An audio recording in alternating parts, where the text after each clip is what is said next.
देखिए, जो सर्वतोभद्र चक्र का जो बचा हुआ चैप्टर है, उसके अंदर एक चैप्टर है हॉररी का, कि किसी जातक की कुंडली ना हो और उसने अगर प्रश्न पूछ लिया तो कैसे उत्तर देंगे, है ना। तो वैसे तो आसान है हॉररी में, और एक्चुअली जो एसबीसी की प्रेडिक्शन है वो दोनों सिमिलर होते हैं, उसमें ज़्यादा कुछ करना नहीं है। लेकिन मैं आपको बता देता हूँ कि कोई भी आंसर अगर करें तो वो हॉररी से कैसे करते हैं, है ना। अब देखिए, सबसे पहला ये है कि मान लो कोई व्यक्ति बीमार हो गया या कोई दुर्घटना हो गई, हॉस्पिटलाइजेशन हो गया, और ऐसा अगर कोई प्रश्न आ जाए कि भाई वो रिकवर कब तक करेगा या नहीं करेगा, या बीमार है ये ठीक होगा कि नहीं होगा, तो इसके लिए क्या करते हैं, है ना। हॉररी का प्रश्न हो सकता है आपके पास। तो जिस समय ये प्रश्न आए उस समय तत्काल आप एक एसबीसी का चार्ट खोल लो, है ना। तत्काल में एसबीसी का चार्ट खोलो। कैसे खोलेंगे, स्क्रीन शेयर कर लेते हैं। अब जैसे ही आपके पास कोई आ रहा है, कह रहा है भाई मुझे, अब जैसे ये चार्ट खोल लिया मैंने, सपोज करो ये 9:15 37 और 643 का चार्ट खुल गया। उसी समय किसी ने प्रश्न पूछा कि ये व्यक्ति बीमार है या बीमार हो चुका है, या इसकी दुर्घटना हो चुकी है, ये ठीक होगा कि नहीं होगा। तो एसपीसी में प्रेडिक्शंस तो हम नक्षत्रों पे करते हैं, तो पता कैसे चलेगा भाई इसका कौन सा नक्षत्र था नहीं था। ये बड़ा ही आसान है ना। कैसे आसान है वो देखिए। जैसे ही आप ये खोलते हो ना चार्ट, वैसे ही आपको पहला कॉन्सोनेंट पता चल जाता है कि जो चंद्रमा है ये वृषभ राशि के ऊपर बैठा हुआ है। तो पहला कॉन्सोनेंट क्या हुआ, वृषभ राशि, टॉरस साइन, वो आप नोट कर लो, पहला पंचसलक हो गया ये। उसके बाद स्टार, आप देखो मून का स्टार लॉर्ड खुद मून है, तो टॉरस साइन में जो स्टार आता है मून का वो है रोहिणी। तो आपको नक्षत्र भी मिल गया, है ना। नक्षत्र मिला तो बेसिक डेटा में जाइए, तो रोहिणी का प्रथम चरण अगर है तो नाम का अक्षर बनता है ओ। तीसरा मिल गया आपको कॉन्सोनेंट। तिथि जो है वो उसी समय की मिल जाएगी, द्वादशी। ये चौथा हो गया, ट्यूसडे। तो तिथि और ट्यूसडे एक साथ ले लेते हैं। और ओ का जो स्वर आएगा, ओ का जो स्वर आएगा वो क्या आएगा, ओ ही आएगा, क्योंकि ये खुद ही स्वर है ना। तो ये सारे के सारे पंचलक आपको मिल गए। फिर यहाँ पे आप व्यू में जाके एसबीसी का चार्ट खोल लो, ठीक है ना। तो आपको रोहिणी मिल गया, टॉरस मिल गया, ओ स्वर भी है और अक्षर भी है। और ये आपका ट्यूसडे का दिन जो है ये आपका दिवस है, और जो स्वर है, तिथि है, वो क्या है, भद्रा तिथि, है ना। यही तो चीजें थी जो हमने नोट करना था। तो ये हमने नोट कर लिया। अब क्या है, इसके ऊपर जो प्लानिटरी पोजीशन है ये आप देखो, ब्लू वाला जो है ना वो बर्थ के हैं, और रेड वाले जो है ट्रांजिट के हैं। क्योंकि ये तत्काल कुंडली हमने बनाई है तो उसके ऊपर ही रहेंगे। एक प्लैनेट का ट्रांजिट भी वहीं हो रहा होगा जहाँ पे वो नेटल में होगा। तो अब इसको किस तरीके से देखना चाहिए आप ये देखो, है ना। तो अब इसके ऊपर जो है ना वो पूरी डिटेलिंग करना शुरू करते हैं। कैसे करेंगे डिटेलिंग, तो हमारे पास जो वो डिटेल है वो हम ले लेते हैं, साइड में आप लिख लो। पहला था कॉन्सोनेंट, टॉरस, वृषभ, रोहिणी नक्षत्र। प्रथम चरण था, नाम का अक्षर ओ, स्वर ओ, और इसका जो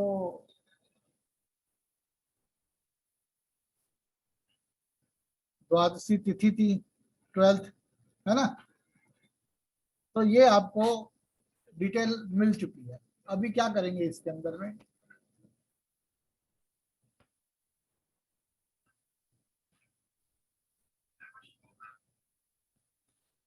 ओहो,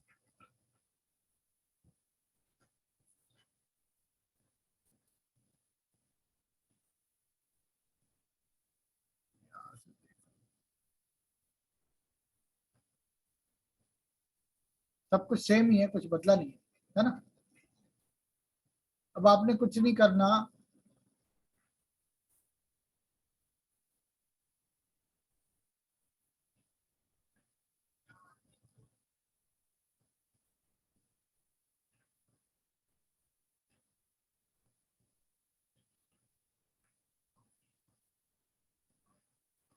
सबसे पहला काम क्या करेंगे, यहाँ पे क्वेश्चन था हमारा कि ये जो व्यक्ति बीमार है ये ठीक होगा कि नहीं होगा, है ना। तो हम सबसे पहले क्या करेंगे, यहाँ पे नक्षत्र जो है वो बिठा लेते हैं।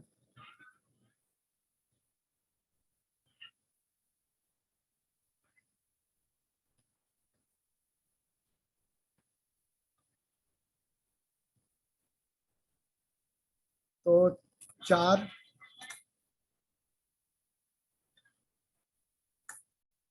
5, 6, 7, 8, 9, 10, 11, 12, है ना।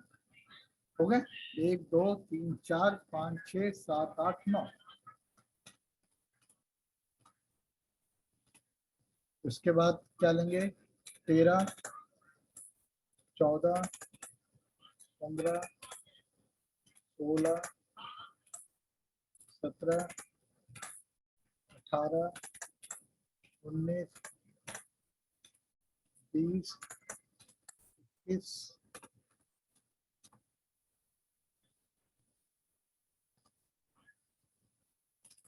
बाईस,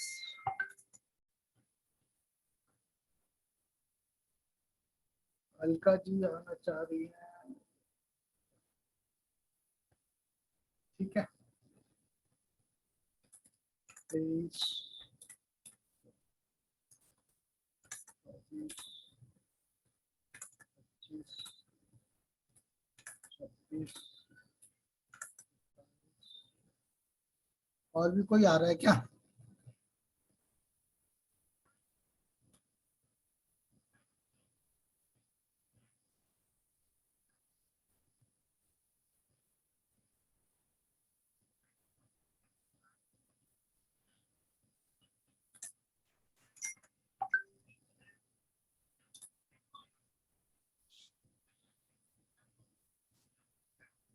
कौन आ रहा है?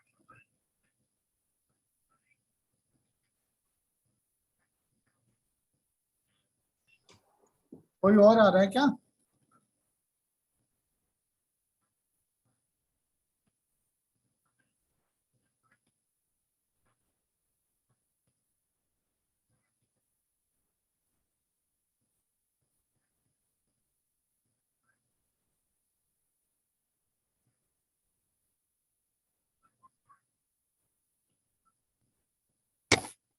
अरे सर बीच में मत भेजो क्लास के ना।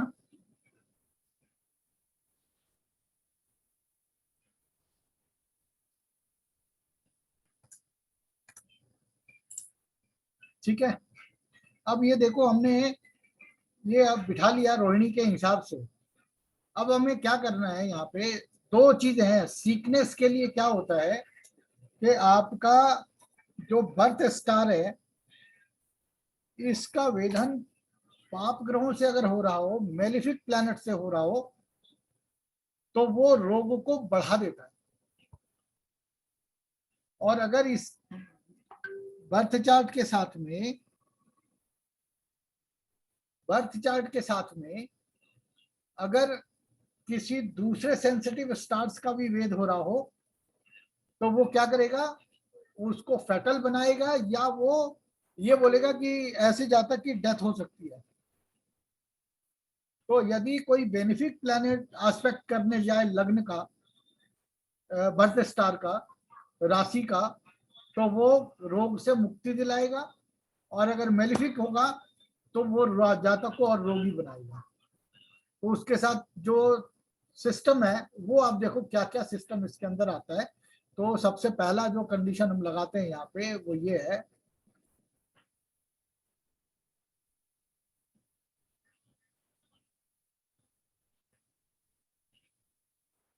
कह रहे हैं बर्थ स्टार और इसके साथ यदि 16वें स्टार का भेद हो जाए तो ये रोग को बहुत बढ़ा देगा। 18वें का हो जाए तो रोग को बहुत बढ़ा देगा। 23वें को तो रोग को बहुत बढ़ा देगा, है ना।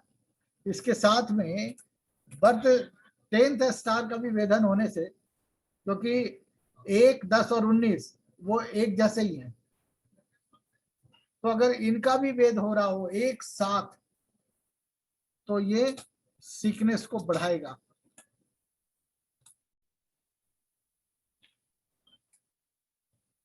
ये क्या करेगा, सीकनेस को बहुत बढ़ा देगा। अगर बर्थ स्टार का वेद हो और उसके साथ में 16वां, 18वां, 23वां या 10वां, तो ये सीकनेस का कारक होगा, है ना। ये सब बात कर रहे हैं यहाँ पे मेलिफिक प्लैनेट की।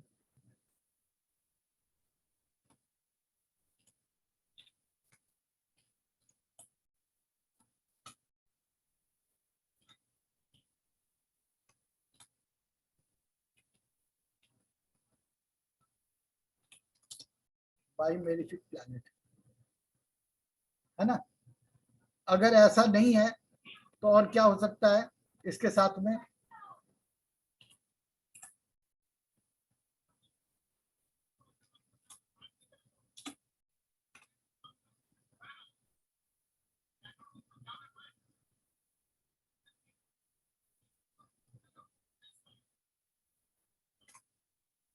ठीक है जी। नंबर 2 में इसके साथ क्या होगा, बर्थ स्टार के साथ में लत्ता लग रहा हो तो सीक्वेंस को बहुत बढ़ा देगा, डेंजर यहाँ पे वो क्रिएट करेगा। उपग्रह का हो, एसएमटी लगा रहा हो, ठीक है, ये और उस सीकनेस को बढ़ा देगा, ग्रेट सीकनेस यहाँ पे देगा। नंबर 3 में क्या है, बोला sun plus moon in birth star. Sun और मून बर्थ स्टार पे हो, ठीक है, and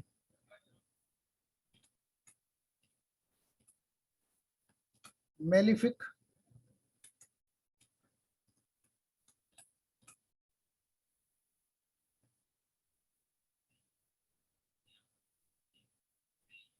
aspect on birth star. ठीक है जी। तो सन और मून जो है ना वो बर्थ स्टार पे हो और मेलिफिक एस्पेक्ट भी बर्थ स्टार के ऊपर हो तो ये लाइफ को डेंजर कर देता है। फिर नंबर 4 में ऐसे ही चलते जाएंगे,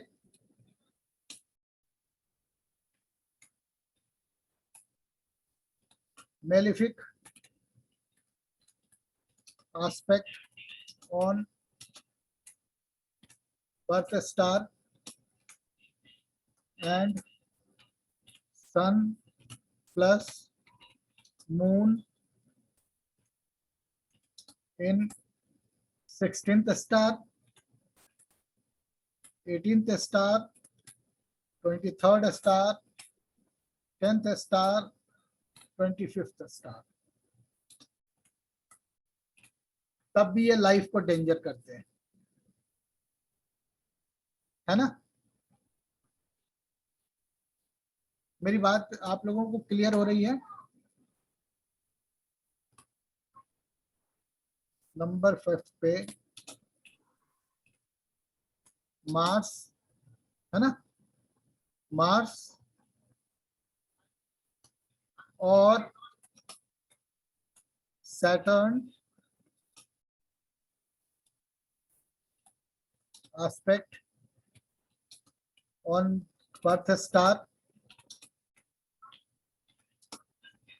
and Mars or Sun, Saturn aspect on birth star and Latta, SMT और उपग्रह, ये अगर लग रहा हो और मार्स और सैटर्न का एस्पेक्ट बर्थ स्टार पे हो रहा हो, तब भी ये बहुत ज्यादा डेंजर होता है। ठीक है, नंबर 6 पे क्या बोलता है, मार्स और सैटर्न, है ना, कंजक्ट विथ, मार्स और सैटर्न कंजक्ट विथ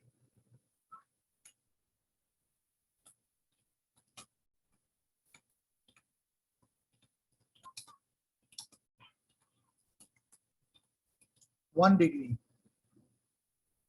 मार्स और सैटर्न जो है, मार्स या सैटर्न कहीं पे भी कंजक्ट हो जाए मेलिफिक प्लैनेट्स के साथ में 1 डिग्री, यानी same sign, same star, same longitude latitude पे, ठीक है नहीं, और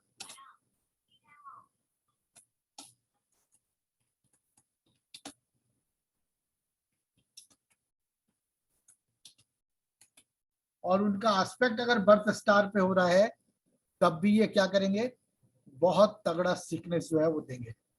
तो ऐसे में जातक जो है उसके बचने की संभावना नहीं रहेगी। सर, हाँ, मार्स एंड सैटर्न दशा में एक्टिव होने चाहिए या नहीं होने चाहिए, कोई मैटर नहीं करता? ऑब्वियसली होने चाहिए भाई, ऐसे तो पूरी दुनिया के लिए हो जाएगा। मैं वही तो कह रहा हूँ कि ये एक तो दिन में तो 85 लोगों के एक्सीडेंट होते होंगे, बीमार पड़ते होंगे हजारों लाखों लोग। हाँ जी सर, तो एस्पेक्ट अगर एक बना तो सबके लिए होगा ना, सब निकल जाएंगे ऐसे तो। वही तो मैं कह रहा हूँ, मार्स और सैटर्न तो एक बार इकट्ठे होते होंगे ये, और मैलिफिक के साथ वर्धन 1 डिग्री ये होने चाहिए, दशा में होने चाहिए। बिल्कुल। तो आपको ये वाली चीज समझ में आई। इसके साथ में, इसके साथ में इफ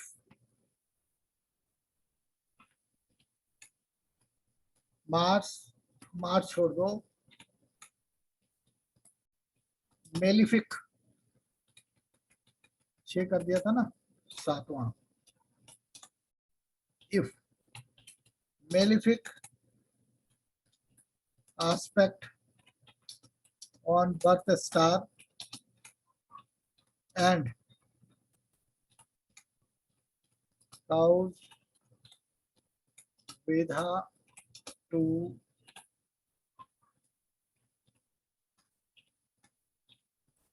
consonants। ठीक है, मतलब कहने का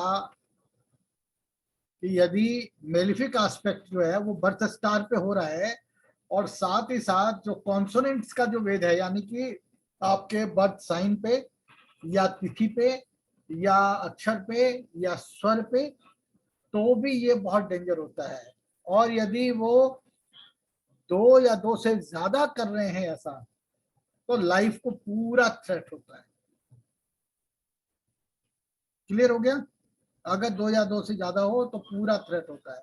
एक और भी चीज मैं आपको बताऊं, मान लो मार्स और सैटर्न, राहु, है ना, या केतु, या मेलिफिक मून या मेलिफिक मरकरी, ये दोनों कब मेलिफिक होते हैं? जब ये अस्त हो जाते हैं या किसी पाप ग्रहों के साथ आ जाते हैं। चंद्रमा सूर्य के जितने निकट होता है तब वो मेलिफिक होना शुरू हो जाता है ना। तो ये अगर मान लो आपका एस्पेक्ट हो रहा हो बर्थ स्टार पे मेलिफिक, और एक प्लैनेट जो कि मेलिफिक है वो एक किसी एक डायरेक्शन से, चारों डायरेक्शन में से, और दूसरा वो भी किसी एक डायरेक्शन से, यानी कि 2 अलग अलग जगहों से यदि कॉन्सोनेंट्स का, यानी आपके पंचसलक का वेद करे या बर्थ स्टार का वेद पड़े, तो एकदम वो डिस्ट्रॉय कर देता है हर चीज। ये क्लियर हो गया आपको? देखिए, 2 प्लैनेट एक ही स्टार से बैठ करके अगर किसी का वेद कर रहे हो, वो बहुत मेलिफिक होता है। लेकिन इतना नहीं होता जितना दो प्लैनेट अलग अलग जगह बैठ के एस्पेक्ट कर रहे हैं। तो ये जो अलग अलग दिशाओं से एस्पेक्ट होती हैं एक जगह पे, वो बहुत भीषण होता है वो। तो ये आपको पॉइंट जो है ना याद रखने हैं। मेरी बात क्लियर हो गई? आगे चलें।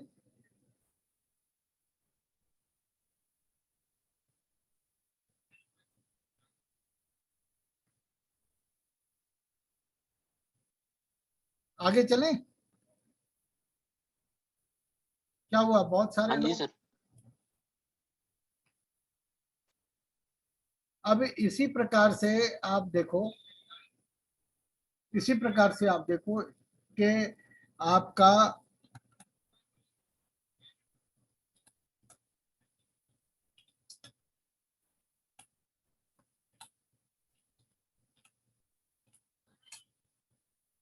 अगर डायरेक्शन कंबस्ट हो गया है, यानी कि सूर्य यदि वृषभ राशि, मिथुन राशि और कर्क राशि पे है, तो पूरब की सारी दिशाएं अस्त हैं, तो आपका वो नक्षत्र भी अस्त है, राशि भी अस्त हो गई। और यदि उसका तिथि कॉन्सोनेंट्स यानी स्वर और अक्षर भी अस्त है, तो ये एकदम डेंजरस मामला है। और ऐसे में यदि ऊपर वाला कोई वेद आ जाता है तो लाइफ को 100% रहता है, और ऐसे में डेथ होने की संभावना बहुत ज्यादा होती है। ये पॉइंट पकड़ में आ गया आपके, है ना? तो इस तरीके से आपको निकालना है। और ये जातक जो है वो अभी तो थ्रेट नहीं है, यानी कि मान लो ऐसी कोई चीज नजर नहीं आ रही है अभी, लेकिन बुखार हो गया या रोग हो गया, तो आपको क्या देखना है? मान लो कर्क राशि जो है ये आपका बर्थ स्टार है, ठीक है ना? अब आप यहाँ पे आ जाओ,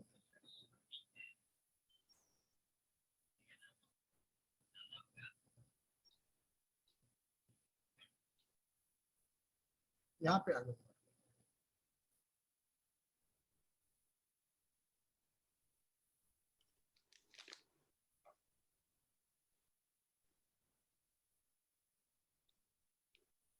ठीक है, तो आपका ये जो रोहिणी नक्षत्र है, इसका वेद करने के लिए कौन से प्लैनेट को हम वेद पकड़ेंगे कि हाँ भाई यहाँ पे?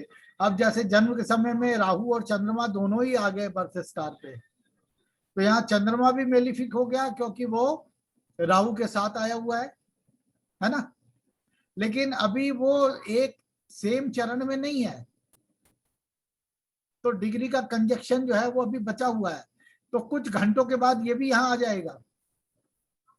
और कोई ऐसा प्लेनेट है जो कि आपके कॉन्सोनेंट्स का वेद कर रहा है यहाँ पे, जो मेलिफिक है? अब देखो सन है, वो कर रहा है वेद। ये सन जो है ये वेद कर रहा है टॉरस का, लेकिन क्या ये मान्य होगा? नहीं, क्योंकि यहाँ पे सन कहीं पे भी नहीं है ना? और ये जो वो है आपकी तिथि जो है द्वादशी, वो सैटर्न से वेद हो रही है, तो रोग बढ़ाएगा बहुत। तो क्या बढ़ेगा? तो मैं बोलूंगा नहीं, यहाँ पे कहीं पे भी सैटर्न नहीं है दशा में। तो इस स्थिति को हम कैसे करेंगे? हम स्थिति को ऐसी जगह लेके आएंगे जहां से इन सभी चीजों का वेद हो रहा हो। ठीक है ना? तो एक चार्ट बना लेते हैं फटाफट। 4 5 6 7 8 9 10 11 और 12 13 14 15 16 17 18 19 20 21 22 23 24 25 26 27 1 2 और 3। तो आपका जो 16वां है नक्षत्र और 18वां वो है मूल और उत्तराषाढ़, है ना? ये 16वां स्टार है और ये 18वां स्टार है। यहाँ पे किसी का वेद नहीं आ रहा, देखो आप, है ना? मूल पे आ रहा है लेकिन वो सन का है, तो सन तो दशा में है ही नहीं, आप देख सकते हो यहाँ पे। तो ये कोई प्रॉब्लम अभी यहाँ पे क्रिएट नहीं कर रहा है। बर्थ स्टार पे हो गया। कॉन्सोनेंट्स का वेद अगर हमको देखना है तो कॉन्सोनेंट्स का वेद यहाँ कहीं भी नहीं आया। तो अभी फिलहाल रोग कोई भी मायने नहीं रख रहा, अब इसको हम प्रोग्रेस करते चलेंगे। पहले एक एक घंटे से कर लेते हैं, क्योंकि हमको चंद्रमा को राहु के साथ लाना है 0 डिग्री कंजक्शन पे। आ गया, दोनों एक ही पद पे आ गए। अब आप देखो क्या कोई कंजक्शन बनता है, तो यहाँ पे कोई कंजक्शन फिलहाल नहीं बन रहा। इसके अलावा किसी भी कॉन्सोनेंट का वेद नहीं हो रहा है ना। अब राहु जो है वो अश्वनी को वेद करता है। अश्वनी आपका क्या है, 25वां नक्षत्र है। तो यहाँ पे एक बार सीक्वेंस का नंबर ये आ गया। और कोई ऐसा प्लेनेट है जो कि वेद कर रहा हो? बोला कोई भी वेद नहीं कर रहा। तो हमें मेजरली कहाँ पे प्लेस कराना है, जहाँ पे एक तो सन जो है वो यहाँ से निकलते निकलते मूल का वेदन करे और सन यहाँ पे आ जाए। तो वो पॉसिबल है, देख लेते हैं, आगे करो। कब इसको मेजर प्रॉब्लम क्रिएट होगी?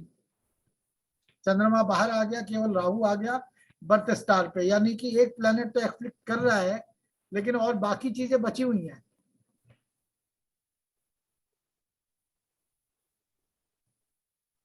अब देखो सन और मून एक साथ है, तो मून यहाँ पे क्या है, मेलिफिक है। तो एक तो ये राहु बर्थ स्टार का वेद हो रहा है, और ऊपर से अश्वनी 25वें का। चंद्रमा जो 7वें नक्षत्र पे आ गया ना, पुनर्वसु पे, वो आपके मूल जो कि 16वां नक्षत्र है उसको वेद कर रहा है। तो क्या होगा, 9 तारीख को इसको थोड़ी सी प्रॉब्लम रहेगी, है ना। 9 तारीख को प्रॉब्लम रहेगी। ये जैसे ही बाहर आ जाएगा 10, ये बाहर आ गया, अभी कोई एस्पेक्ट नहीं, कभी कुछ कुछ नहीं हो रहा। तो एक दिन ये प्रॉब्लम है। लेकिन मेजर प्रॉब्लम आने के लिए मैं बताऊं आपको, यहाँ पे जैसे ही सैटर्न आएगा ये बहुत प्रॉब्लम करेगा, क्योंकि इसने तिथि का वेदन किया हुआ है। ठीक है जी, आ गया। तो अब ये सैटर्न जो है श्रवण नक्षत्र पे बैठ के, अब श्रवण क्या है, 19वां नक्षत्र है, वो भी बर्थ स्टार टाइप ही है। और फिर ये किसका वेद कर रहा है, ये वेद कर रहा है यहाँ पे तिथि का। तो मेलिफिक क्या क्या चीजें हो गई यहाँ पे ध्यान से देखेंगे तो राहु लगन में आ गया, और साथ में सैटर्न जो है वो आपके एक कॉन्सोनेंट का वेद कर रहा है। तो यहाँ पे सीकनेस जो है वो बढ़ जाएगी बहुत, है ना। तब तक चलाते रहिए जब तक के 2 3 4 5 मेलिफिक वेद ना आ जाए। अगर कुछ डेंजर दिखाई दे रहा है तो वहां पे आना जरूरी है। ये बात समझ में आ गई किस तरीके से कैलकुलेट करना चाहिए, है ना। तो ये आपका जो प्रश्न है कि ये सीकनेस जो है ना वो उसकी ठीक होगी कि नहीं होगी, तो जब मेलिफिक बढ़ता रहेगा तो वो रोग बढ़ा देगा, और जब बेनिफिक एस्पेक्ट आएंगे बर्थ स्टार पे और कॉन्सोनेंट पे तो रोग ठीक हो जाएगा। ठीक है। अब इसी प्रकार से कोई फौजी है वो युद्ध में चला गया, तो घर वाले पूछ सकते कि भाई ये सब कुशल रहेगा कि नहीं रहेगा, वो भी आप यहाँ से देख सकते हो। तो एक तरीका जो है देखने का वो मैं आपको बयान करता हूँ कि देखो, जब कोई मेलिफिक प्लैनेट जब कोई मेलिफिक प्लैनेट किसी नक्षत्र के ऊपर आने वाला हो, तो हम बोलेंगे कि ये घटना घटित होने वाली है। कब घटित होगी, वो जैसे ही उस नक्षत्र के ऊपर आएगा घटना का जो क्रम है वो आरंभ हो जाएगा, ताना बाना शुरू। और जैसे ही वो वहां से निकलेगा वैसे ही वो रिजल्ट को प्रोड्यूस करके निकल जाएगा। तो जब गोचर कर रहा हो नक्षत्र पे तो बोलेंगे कि अभी ये सब क्रिएट हो रहा है, और जैसे ही वो नक्षत्र से बाहर आएगा वो घटना दे के जाएगा। और जब कोई प्लेनेट एक्सपेक्टेड हो कि ये यहाँ पे आने वाला है या इस नक्षत्र पे पहुंच के वहां पे वेद करने वाला है, तो हम बोलेंगे कि ये घटना जल्दी ही घटित होने वाली है। तो जब कोई फौजी हो या कोई वार शुरू हो गया हो या जब कोई स्थिति ऐसी बन गई हो, तो आप प्लैनेट को ट्रांजिट करा करके ऐसे ही देख सकते हो कि जब सन एंड मून इकट्ठे हो जाएं किसी नेगेटिव हाउस के अंदर में, और बर्थ स्टार जो है ना एफ्लिक्टेड हो, एस्पेक्टेड बाई मेलिफिक हो, तो बड़ा ही बवाल होने वाला है। तो किसी की भी कुंडली के अंदर में आप सन एंड मून को देख लो, अगर इकट्ठे हुए हैं किसी ऐसे जगह पे जो कि सेंसिटिव है, पहला, 10वां, 19वां, 16वां, 18वां, 23वां और 25वां, तो क्या होगा? ये अगर यहाँ इकट्ठे और बर्थ स्टार पे वेद हो जाए तो कहानी खराब। इस केस के अंदर में मान लो ऑलरेडी सैटर्न जो है ना वो बर्थ स्टार का वेद कर रहा है,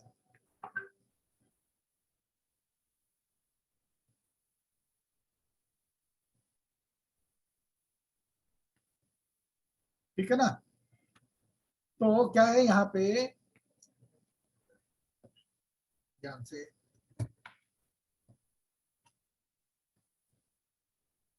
मान लो मून और सन, सॉरी हाँ, मून और सन ये किसी एक स्टार पे ट्रांजिट कर रहे हैं, हाँ, और सन का वेधा भी बर्थ स्टार पे हो रहा है। जैसे इस केस में सैटर्न जो है ना वो 2-3 दिन के लिए आया, तो वैसे ही अगर प्राणा में उसकी दशा लगेगी ना, वो तभी हिट करेगा, तभी वो उसको जो रिजल्ट है वो मेलिफिक देगा। जब तक उसकी दशा नहीं लग रही है वो देखता रहेगा, लेकिन कोई परेशानी वाली बात नहीं होगी। ये क्लियर हो गया आप लोगों को?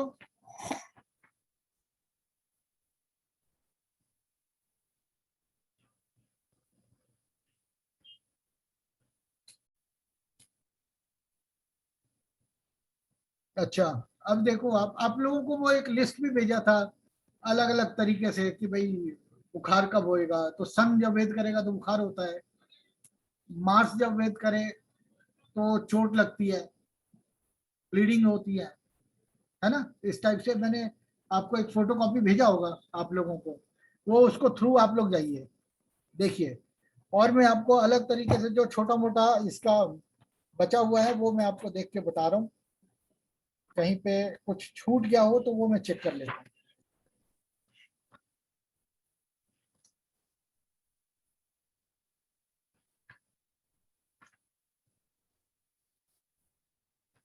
आप लोगों को उपग्रह का जो रिजल्ट है वो तो मालूम है ना?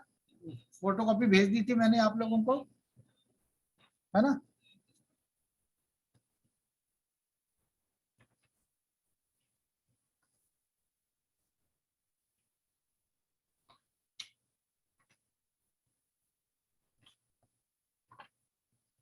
ऑलमोस्ट जो है ना वो सारी चीजें मैंने कवर कर ली हैं एसबीसी की।